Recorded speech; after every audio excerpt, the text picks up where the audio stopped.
सुरेंद्र यादव के पक्ष में एक दहशत है, वहां का माहौल था। 110 से भी बेहतर परफॉर्मेंस 225 में नीतीश कुमार का रहेगा। नीतीश कुमार की लोकप्रियता दिनों दिन बढ़ रहा है, इंटेलिजेंसी काम बिहार में नहीं कर रहा है। बिहार विधानसभा उपचुनाव संपन्न हो चुका है और चारों के चारों सीट पर एनडीए गठबंधन के उम्मीदवारों की जीत हो गई है। इन सभी सीटों में सबसे हॉट सीट बेलागंज की थी, क्योंकि बेलागंज 35 वर्षों से आरजेडी के खाते में थी। सुरेंद्र यादव का आरजेडी का गढ़ माना जाता था, लेकिन इस बार सुरेंद्र यादव के बेटे चुनावी मैदान में भारी अंतर से चुनाव हार गए। बेलागंज में जेडीयू को जिताने के लिए जो तमाम नेता कार्यकर्ता लगे हुए थे, उसमें से खास थे निरंजन के सप्रीस, जो कि लगातार बेलागंज में चुनाव कैंपेन में थे, लोगों से मिल रहे थे, मनोरमा देवी के लिए वोट मांग रहे थे। ललन सिंह के बेहद करीबी माने जाते हैं। अभी हमारे साथ बातचीत के लिए मौजूद है प्रिंस जी। सबसे पहले स्वागत है आपका बेलागंज में। आपका भी और आपके सारे दर्शकों को भी अभिनंदन करता हूँ, प्रणाम करता हूँ। बेलागंज में जब नामांकन हो रहा था, उसी समय आप कहे थे कि इस बार जो है गढ़ खत्म हो जाएगा, फतह हो जाएगा।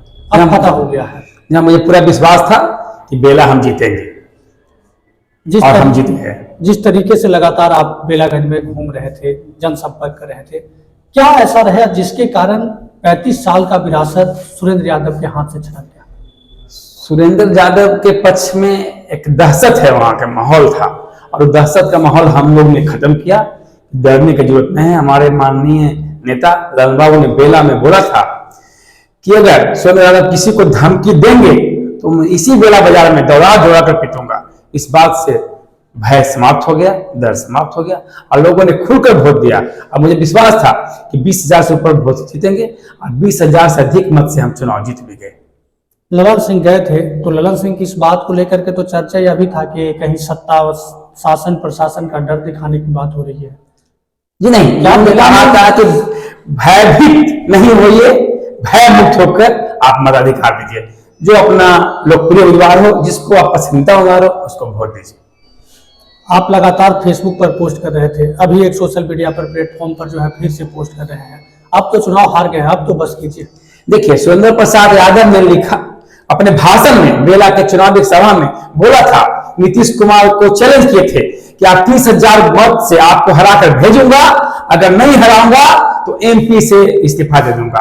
तो मैं उनका इस्तीफा मांगता हूं कि अगर उनमें शर्म है, लाज है, तो एमपी से जहानाबाद को मुक्त करें और फिर से चुनाव में आए।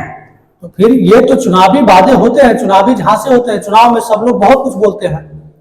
तो ठीक है, बोले कि हमने जनता को झांसा दिया, 35 साल में झांसा दिया, इस बार भी झांसा दिया, और बोलते हम लोग मान लेंगे, फिर इस्तीफा नहीं मांगेंगे।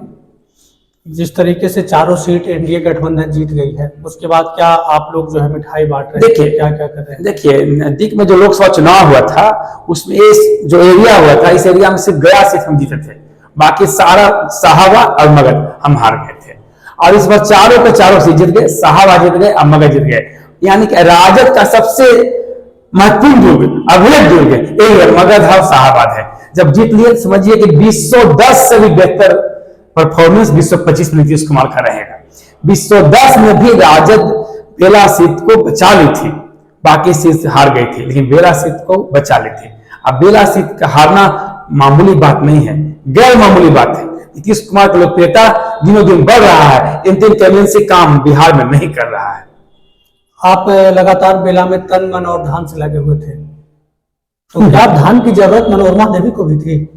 जैसे कोई बात नहीं है, जनता में स्फूर्त था, जनता उब चुकी थी, और बेला के अलगड़ा लोग ने वोट दिया, तीर से लालटेन को चकनाचूर कर दिया। ललन बाबू कहे थे कि जब एक बार जीत जाइएगा मनोरमा जी, तो फिर 25,000 लोग को बुलाइएगा और एक जो है भोजन का आयोजन कीजिएगा, सामूहिक भोजन का। ये तो भोजन का आयोजन कौन करेंगे? मनोरमा देवी। ये तो मनोरमा जी के लिए कही थी, मनोरमा जी आयोजन करेंगे ही, ऐसा मेरा विश्वास है। और तो एक बात था कि सब लोग मिलकर एक जश्न मनाएंगे, पार्टी देंगे, एनडीए समर्थकों का भीड़ लगेगा, वो होगा। 2025 की जो है ये सेमीफाइनल बता रहे हैं लोग। 2025 में एक निगाहें आपके ऊपर भी है कि जहानाबाद विधानसभा क्षेत्र से निरंजन के सप्रीस लड़ेंगे। ललन सिंह, नीतीश कुमार का कोई आश्वासन, अशोक चौधरी का कोई आश्वासन अभी तक मिला? जी, मुझे अपने काम पर भरोसा है, अपने नेता भरोसा है, मैं काम कर रहा हूं, तो नेता मुझे परिश्रम का फल देंगे, मुझे टिकट देंगे, ऐसा मुझे विश्वास है। और एक बताओ, एक जनसुराज जो नए इस बार चुनाव में आए थे, उसके बारे में कहना चाहता हूं। आप प्रश्न हमसे नहीं किए हैं, फिर मैं कहना चाहता हूं आपके चैनल के माध्यम से। हम पहले भी कहे थे कि जनसुराज तेजस्वी यादव का बी टीम है, राजद का बी टीम है। पशुपालन घोटाला, जमीन घोटाला, रेलवे का नौकरी घोटाला, उसका पैसा से जनसुराज चल रहा है, ये साबित हो चुका है। बेला में छोड़कर बाकी तीनों जगह जनसुराज ने हमको परेशान किया, एनडीए के वोट को तोड़ा है। और बेला में अधिकतम वोट उन्होंने सुरेंद्र प्रसाद यादव का तोड़ा है, मुसलमान का तोड़ा है, उसके बाद कुछ वोट एनडीए का भी लिया है।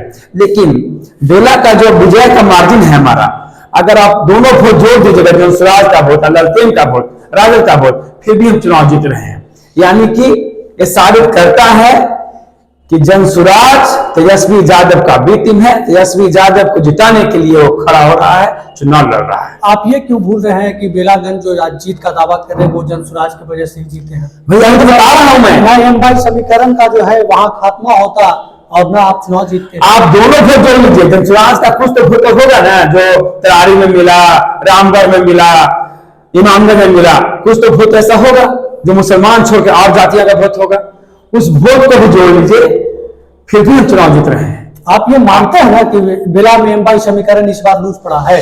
हाँ, ये भी नहीं एम समीकरण तोड़ा है। मेरे साथ कुछ मुसलमान ने वोट दिया है, हमको कुछ जारमों का वोट मिला है, और रिजल्ट आपके सामने है। मतलब विभीषण भी लोग थे? विभीषण नहीं थे, सब लोग धर्मपरायण लोग थे, सब लोग विकास को पसंद करने वाले लोग थे, शांति को पसंद करने वाले लोग थे, सुरेंद्र यादव का आतंक से मुक्ति चाहते थे, और सब लोगों ने मनोरमा देवी को वोट दिया और हमको 22,000 वोट से चुनाव जिता दिया। सबको बहुत बहुत धन्यवाद, बहुत बहुत बधाई। एक आखिरी सवाल है, जनसुराज का कितना अहम रोल है बेलागंज चुनाव जिताने में आपका?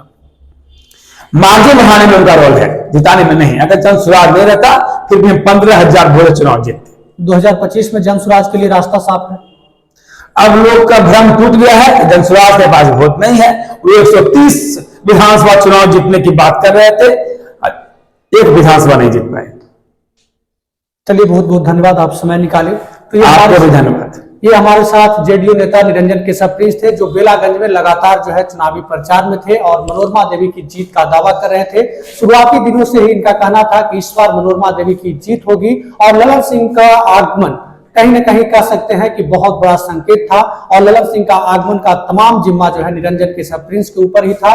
बहरहाल देखना होगा कि अब जो है चारों विधानसभा चुनाव के नतीजे आने के बाद सरकार का क्या रुख रहता है, उन विधानसभा में क्या विकास होता है, क्योंकि विकास की ही बात करके यहाँ जो है चुनाव जीते गए हैं। डबल इंजन की सरकार की बात की गई है, डबल इंजन की सरकार कितना विकास कर पाती है ये तो वक्त की बात होगी। बिहार लाइव 7 खबर की तह तक।